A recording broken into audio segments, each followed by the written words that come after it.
Hello అందరికీ welcome back to my channel. ఇవాల్టి recipe వచ్చేసి సేమియా లడ్డుల్ని క్రంచీగా, టేస్టీగా, హెల్తీగా ఎలా చేసుకోవాలో చూసేద్దాము. ఈ లడ్డుల్లో బెల్లం ఉంటుంది కాబట్టి హెల్త్కి చాలా మంచిది. అలాగే చిన్నపిల్లల నుంచి పెద్దవారి వరకు చాలా హ్యాపీగా తినేయొచ్చు. ఈ లడ్డుల్ని ఎలా చేసుకోవాలో ప్రాసెస్ చూసే ముందు ఫస్ట్ టైం మన ఛానల్ని ఎవరైనా చూస్తున్నట్లయితేను ప్లీజ్ సబ్స్క్రైబ్ చేసుకోండి.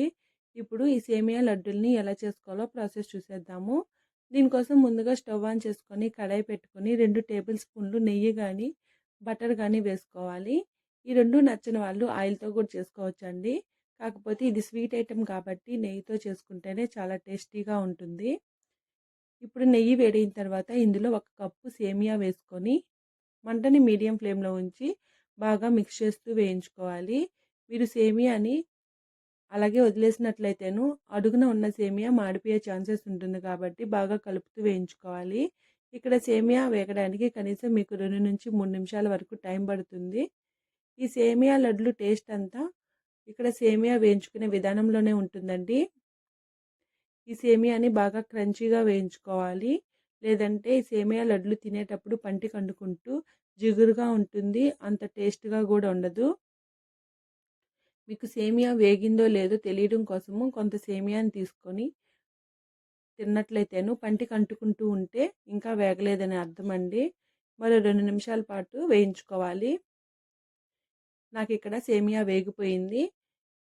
ఇప్పుడు ఈ వేగిన సేమియాని ఒక ప్లేట్లోకి తీసుకోవాలి.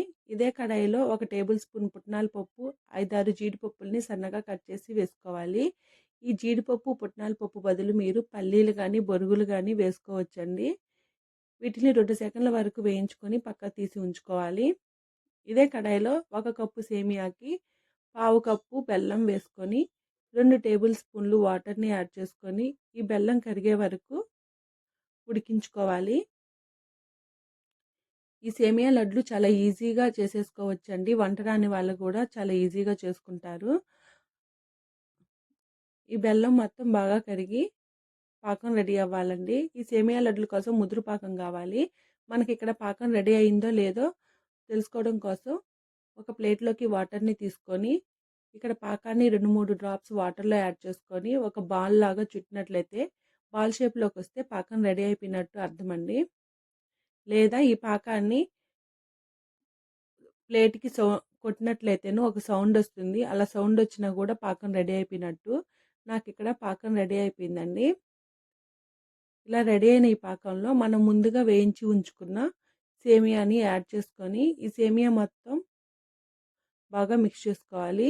ఈ పాకం మొత్తం సేమియాకి బాగా పట్టేలాగా కలుపుకోవాలి. ఇలా 2 సెకండ్ల వరకు బాగా కలుపుకోవాలి. ఇంకా ఇందులో మీరు ఇలాచీ పౌడర్ కూడా యాడ్ చేసుకోవచ్చండి. నేనైతే వేయట్లేదు.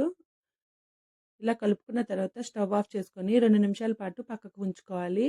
మీరు వెంటనే సేమియా బాల్ని చుట్టినట్లయితేను చేతులు కాలే ప్రమాదం ఉంటుంది. దానికోసమే 2 నిమిషాలు పక్కకు ఉంచి 1 కప్పులో వాటర్ని తీసుకొని చేతికి తడి అప్లై చేసుకుంటూ ఈ సేమియా లడ్డు మీకు ఏ సైజులో కావాలో దానికి తగ్గట్టు బాల్ షేప్లో చుట్టుకోవాలి.